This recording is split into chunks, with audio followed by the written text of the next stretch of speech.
Hey everybody, my name is Dr. Kenton, Dr. Jeff Kenton. I'm the instructor for ISTC 603, Foundations of Distance Education. I'm recording this video to give you just a quick walkthrough of the Blackboard course that we'll use to accompany the course. The course is fully online, which means that all the activities will take place and be hosted by the Blackboard course site. So let's start where it says start here. By the way, when you log into Blackboard and click ISTC 603, you should see this something that looks like this. So click on start here, and you should see a welcome message, personal introduction from me, a course structure letting you know what each of the modules, how each of the modules is set up. All right. And then in course information, you'll see that there's a syllabus. Let's walk through that just quick. Probably can't see this too great, so let me zoom in a little.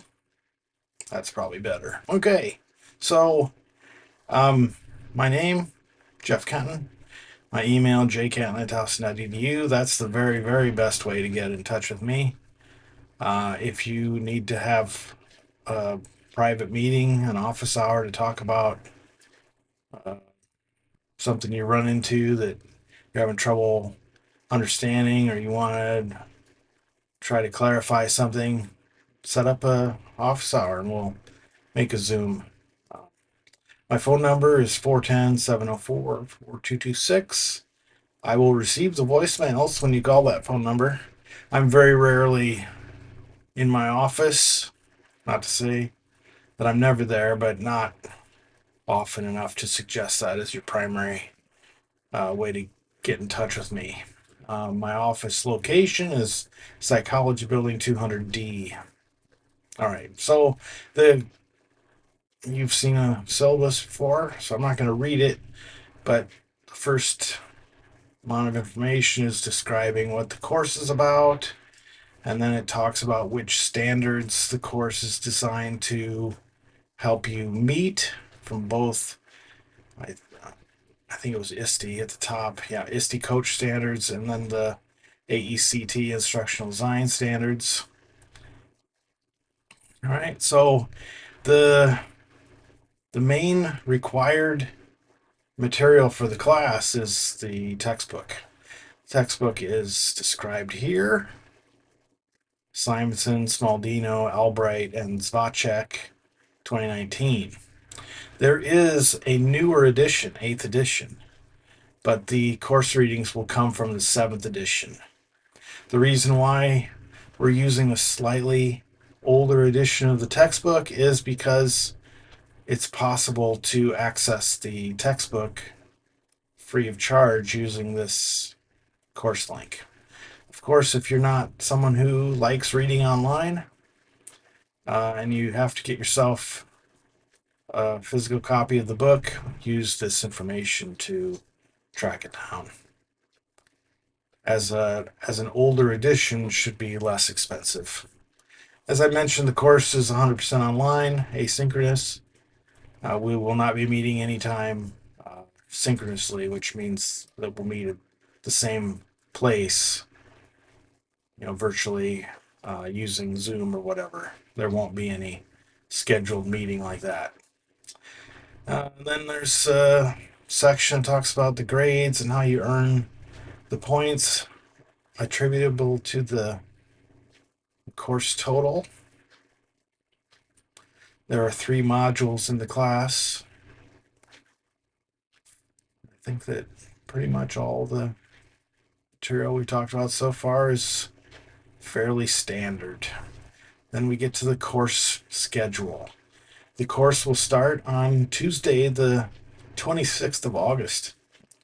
That will allow my preference in every class that I teach that's fully online is to teach from Tuesday to Monday, so that if there's something that happens over the weekend when it's less likely that a person could get themselves technical help this at least leaves an opportunity for a person to resolve the issue on a weekday and still submit everything on time.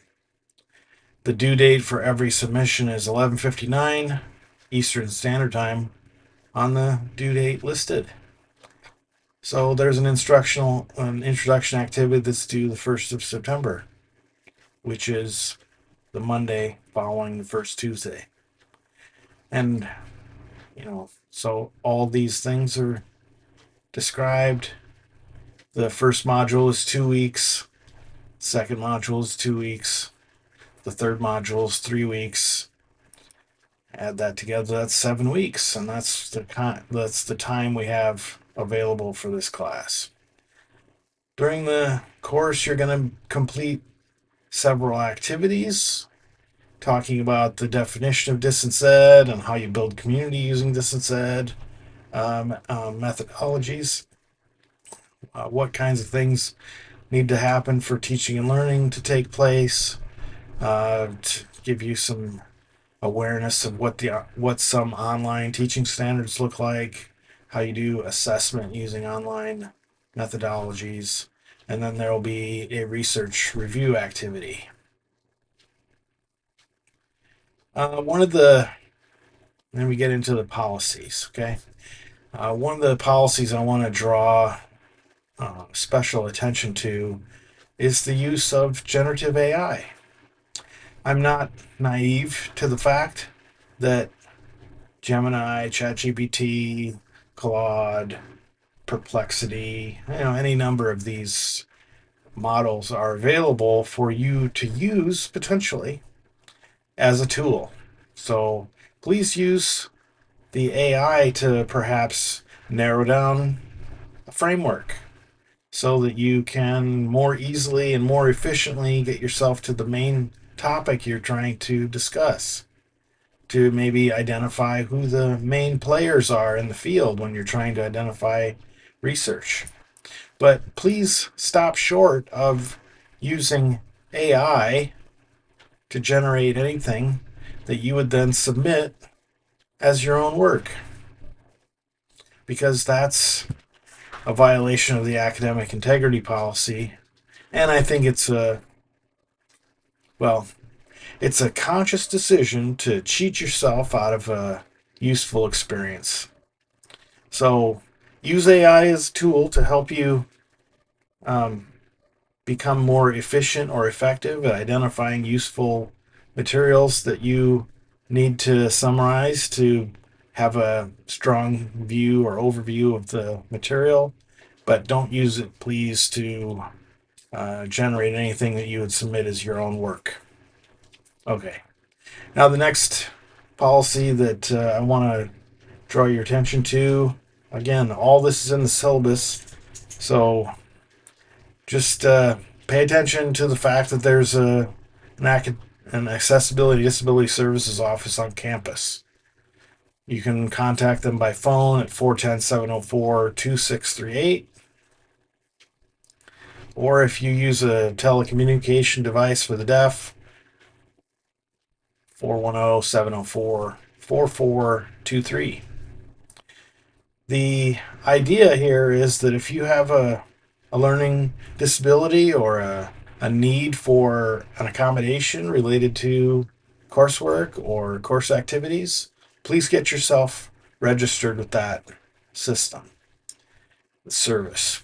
When after they've collected the paperwork that they need from you, they will generate a letter that you can forward to your instructors. You may tell your instructor that you have an accommodation because of a disability or whatever the case is, but the letter really solidifies the necessity, and it becomes like an obligation on the part of the instructor rather than a more or less a favor to help you out. So get the letter, file the paperwork to get the letter, forward the letter to your instructors, and then hopefully you'll have a useful and effective learning experience within the class because your specialized learning accommodations are being addressed. And then to end the syllabus, there's a list of supplemental resources that you can choose to look into.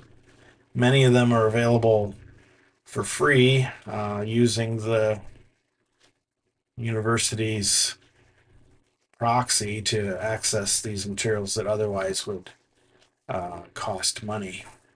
So check those out. All right, that's all for the syllabus. Yeah, core reading materials. These are all things, all pieces, components that are copy and pasted from the syllabus. Then we're finally going to get to the modules. All right, so first module, this is how the modules will be configured. I'll hide module 2. All right, so you'll basically see that there's a goal statement, a to-do list, a list of readings, special resources, if there are any, will be next, media resources, then a description of the activities. All these documents that look like a page with the corner turned down and horizontal lines, those are documents that you can read. This one that's a document with the corner turned down and it's got a check mark and a box with lines, this is a place to submit an assignment. So you can see that there's 2 assignments. There's one for a definition of distance ed and another one for community building activity. And I've identified there's nothing else in this than just the title, Module 1, Week 1 deliverables are due September 1st. Just as a reminder, the due date is also listed with the assignment submission component here. All right, so that's pretty much how the course is set up within Blackboard. And in this document, you can see that there's some sample assignments involved in there if you need help getting started. All right, so that's pretty much it. Please, after reading all the assignment descriptions and so forth, if you still have questions that you would like me to try and clarify, please don't hesitate to contact me. And again, the best way to do that is through Kenton, JKENTON, at towson.edu. I'm usually get back to people within 24 hours during the week, and then if you send me something late in the afternoon on Friday, you probably get something.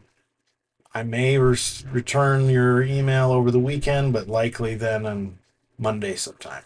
So just keep that in mind. All right. I think that's pretty much it.